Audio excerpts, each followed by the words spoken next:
രസമുണ്ടല്ലേ? അച്ഛാ, നമ്മൾ ആദ്യം എങ്ങോട്ടാ അച്ഛാ പോകുന്നേ? എവിടേക്ക് പോണ എന്റെ മക്കൾക്ക്? Water theme park. ആ, അപ്പൊ റൈഡിൽ കയറി തകർക്കാൻ തന്നെയാ തീരുമാനം അല്ലേ?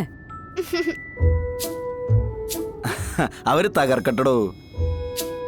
ഇന്ന് മുതൽ 2-3 ദിവസത്തേക്ക് ഇവർക്കൊപ്പം നമ്മളും തകർക്കുക. എന്തേ ഈ ഐഡിയ പിള്ളേർക്ക് വേണ്ടിയിട്ടാണെന്ന് ശാരദാമ്മ പറഞ്ഞെങ്കിലേ പിന്നീട് ഞാൻ ചിന്തിച്ചപ്പോ ഈ പോക്ക് നമുക്കും കൂടിയാ. കല്യാണം കേട്ട് ഇതുപോലെ വല്ല യാത്ര നമ്മൾ നടത്തിണ്ട. അതിന് നമ്മുടെ ജീവിതത്തിൽ പ്രശ്നങ്ങൾ ഒഴിഞ്ഞിട്ട് സമയം ഉണ്ടായിരുന്നില്ലല്ലോ. എന്നാ പിന്നെ നമുക്ക് നഷ്ടപ്പെട്ട ഹണിമൂൺ ഈ യാത്രയിൽ അങ്ങ് ഉൾപ്പെടുത്തിയല്ലോ. ചുമ്മാ ഉൾപ്പെടുത്താടോ, ഒരു ചേഞ്ചിനെ. ആരും കേക്കണ്ട. 2 പിള്ളേരുമായി എടോ, എന്റെ മനസ്സ് നിറയെ പ്രണയമല്ലേ. അത് മുഴുവൻ തനിക്ക് തന്നു തീർക്കാൻ എന്റെ ഈ ജന്മം കൊണ്ട് കഴിയൂല. എങ്കിലേ നമുക്ക് അടുത്ത ജന്മം കൂടി കടം ചോദിച്ചാലോ ദൈവത്തിനോട്? എങ്കി തീരോ? അങ്ങനെ ചോദിച്ചാ പറ, എങ്കി തീരോ? ദേ, ഇതൊരു കടല. ഒരു അന്തും കുന്തും ഇല്ലാതെ വിശാലമായി കിടക്കുന്ന ഒരു സ്നേഹക്കടല്.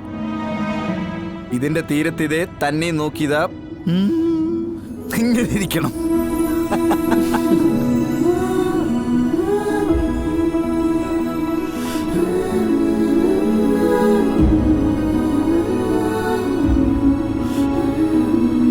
അതെ,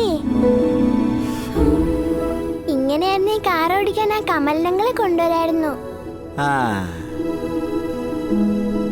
വിഷ്ണു അച്ഛാ, ഡ്രൈവിംഗ് ശ്രദ്ധയോടെ ചെയ്യേണ്ട കേട്ടോ. ഓ അതെ, ഇതിനുള്ള ചില്ലറ കാര്യങ്ങളല്ലട്ടാ. നമ്മളെ ശരിക്കും സൂക്ഷിക്കേണ്ടിയിരിക്കണു. അതെങ്ങനെ? അതെ, ഈ അച്ഛൻ്റെ അല്ലേ മക്കള്. രണ്ടിനും ഈ ഗുണം കാണാതിരിക്കില്ല.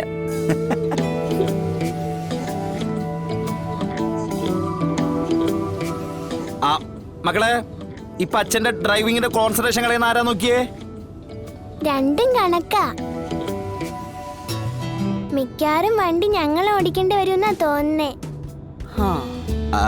ശരി, അടുത്ത കീറ്. മക്കളെ കേട്ടില്ലേ? ഇതാണ് ട്രിപ്പ്. ഇങ്ങനെ വേണം ട്രിപ്പ്. മക്കളെ, ഒരു പാട്ട് പാടിയേ. ഒന്നാം തരം ബലൂൺ തരാം. അയ്യോ, ഈ ഒന്നാം തരം ബലൂൺ കേട്ട് കേട്ട് മടുത്തു. വേറെ വല്ല പാട്ടും പാട്. പോരട്ടെ? മറ്റേ പാട്ട് പാടിയാലോ? മറ്റേ പാട്ട് പാടാം. കണ്ണോട് കണ്ടപ്പോൾ കണ്ടെത്തി ഞാൻ ആയിരം താരകൾ പൂത്തു വന്നു. പൂക്കട്ടെ പൂക്കട്ടെ. പിന്നെയും പിന്നെയും കണ്ട നേരം പുഞ്ചിരി പൂത്തുലഞ്ഞു.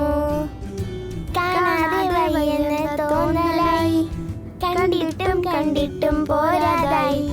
തൊട്ടപ്പോൾ ആത്മാവിൻ തേൻ നിറഞ്ഞു, പൂ പോലെ നീ